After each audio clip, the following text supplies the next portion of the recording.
വായിക്കുന്ന വിശുദ്ധ വേദപുസ്തക ഭാഗം ഉൽപ്പത്തി 25 1 മുതൽ 34 വരെ. അബ്രഹാം വേറൊരു ഭാര്യയെ പരിഗ്രഹിച്ചു. അവൾക്ക് കെതുറ എന്നു പേർ. അവൾ സിമ്രാൻ, യൊക്ശാൻ, മെദാൻ, മിദ്യാൻ, ഇശ്ബാക്, ശൂവഹ് എന്നിവരെ പ്രസവിച്ചു. യൊക്ശാൻ ശെബയും ദദാനും ജനിച്ചു. ദദാന്റെ പുത്രന്മാർ അശൂരി, ലത്തുസീം, ലെയൂമി എന്നിവർ. മിദ്യാന്റെ പുത്രന്മാർ ഏഫ, ഏഫർ, ഹനോക്, അബീധ, എൽദാഗ എന്നിവർ. ഇവർ എല്ലാവരും കെതുറയുടെ മക്കൾ. എന്നാൽ അബ്രഹാം തനിക്കുള്ളതൊക്കെയും ഇസ്ഹാക്കിന് കൊടുത്തു. അബ്രഹാമിനുണ്ടായിരുന്ന വെപ്പാട്ടികളുടെ മക്കൾക്കോ അബ്രഹാം ദാനങ്ങൾ കൊടുത്തു. താൻ ജീവനോടിരിക്കുമ്പോൾ തന്നെ അവരെ തന്റെ മകനായ ഇസ്ഹാക്കിന്റെ അടുക്കൽ നിന്ന് കിഴക്ക് ദേശത്തേക്ക് അയച്ചു. അബ്രഹാമിന്റെ ആയുഷ്കാലം 175 സംവത്സരമായിരുന്നു. അബ്രഹാം വയോധികനും കാലസമ്പൂർണനുമായി നല്ല വാർദ്ധക്യത്തിൽ തന്നെ മരിച്ചു. തന്റെ ജനത്തോട് ചേർന്നു. അവന്റെ പുത്രന്മാരായ ഇസ്ഹാക്കും ഇസ്മായേലും കൂടി മമ്രേക്കരികെ സോഹറിന്റെ മകനായ എഫ്രോൻ എന്ന ഹിത്യന്റെ നിലത്ത് മക്പെല ഗുഹയിൽ അവനെ സംസ്കരിച്ചു. അബ്രഹാം ഹിത്യരോട് വിലയ്ക്ക് വാങ്ങിയ നിലത്ത് തന്നെ. അവിടെ അബ്രഹാമിനെയും അവന്റെ ഭാര്യയായ സാറായെയും സംസ്കരിച്ചു. അബ്രഹാം മരിച്ച ശേഷം ദൈവം അവന്റെ മകനായ ഇസഹാക്കിനെ അനുഗ്രഹിച്ചു.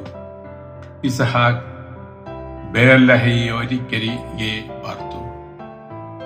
സാറായുടെ മിസ്രൈമിയ ദാസി ആഗാർ അബ്രഹാമിനെ പ്രസവിച്ച മകനായ ഇസ്മയാലിന്റെ വംശപരമ്പര. അവരുടെ വംശാവലി പ്രകാരം പേരുപേരായി ഇസ്മായേലിന്റെ പുത്രന്മാരുടെ പേരുകൾ ഇവയാണ്.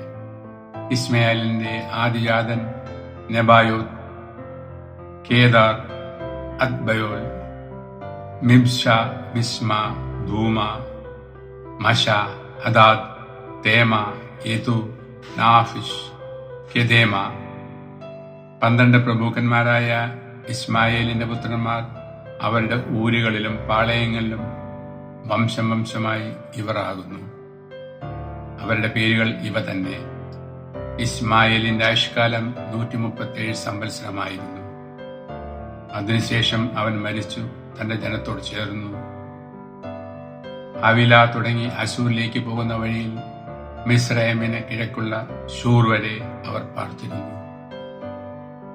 അവൻ തന്റെ സകല സഹോദരന്മാർക്കും എതിരെ പാർത്തു.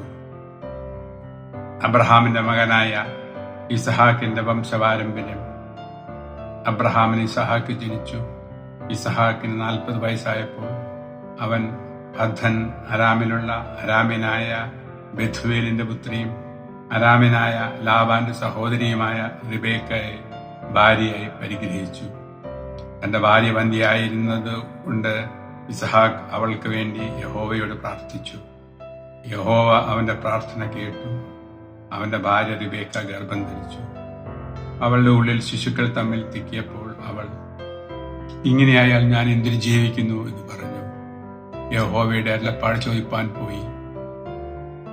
യഹോവ അവളോട്, 2 ജാതികൾ നിന്റെ ഗർഭത്തിലുണ്ട്, 2 വംശങ്ങൾ നിന്റെ ഉദരത്തിൽ നിന്ന് തന്നെ പിരിയും.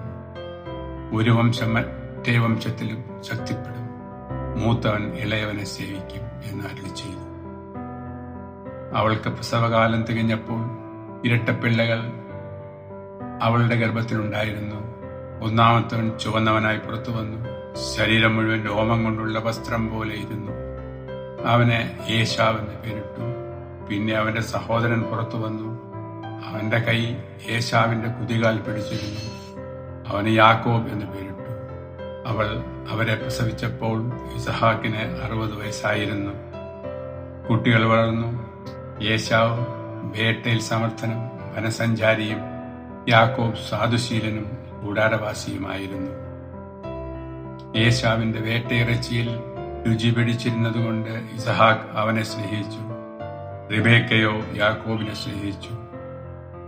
ഒരിക്കൽ യാക്കോബ് ഒരു പായസമുണ്ടാക്കി. ഏശാവ് വെളിം പ്രദേശത്ത് നിന്ന് വന്നു. അവൻ നന്നാ ക്ഷീണിച്ചിരുന്നു. ഏശാവ് യാക്കോബിനോട്, ആ ചുവന്ന പായസം കുറെ എനിക്ക് തരണം, ഞാൻ നന്നാ ക്ഷീണിച്ചിരിക്കുന്നു എന്ന് പറഞ്ഞു. അതുകൊണ്ട് അവന് ഏതോ ചുവന്നവൻ എന്ന പേരായി. നിന്റെ ജ്യേഷ്ഠാവകാശം ഇന്ന് എനിക്ക് വിൽക്കുക എന്ന് യാക്കോബ് പറഞ്ഞു. അതിന് ഏശാവ്, ഞാൻ മരിക്കേണ്ടി വരുമല്ലോ, ഈ ജ്യേഷ്ഠാവകാശം എനിക്ക് എന്തിന് എന്ന് പറഞ്ഞു. ഇന്ന് എന്നോട് സത്യം ചെയ്യുക എന്ന് യാക്കോബ് പറഞ്ഞു. അവൻ അവനോട് സത്യം ചെയ്തു. തന്റെ ജ്യേഷ്ഠാവകാശം യാക്കോബിന് വിറ്റു. യാക്കോബ് ഏശാവിന് അപ്പവും പയറുകൊണ്ടുള്ള പായസവും കൊടുത്തു. അവൻ ഭക്ഷിച്ച് പാനം ചെയ്ത് എഴുന്നേറ്റ് പോയി. ഇങ്ങനെ ഏശാവ് ജ്യേഷ്ഠാവകാശത്തെ അലക്ഷ്യമാക്കി കളഞ്ഞു. ഇവിടെ വേദഭാഗം വായിച്ചു തീരുന്നു.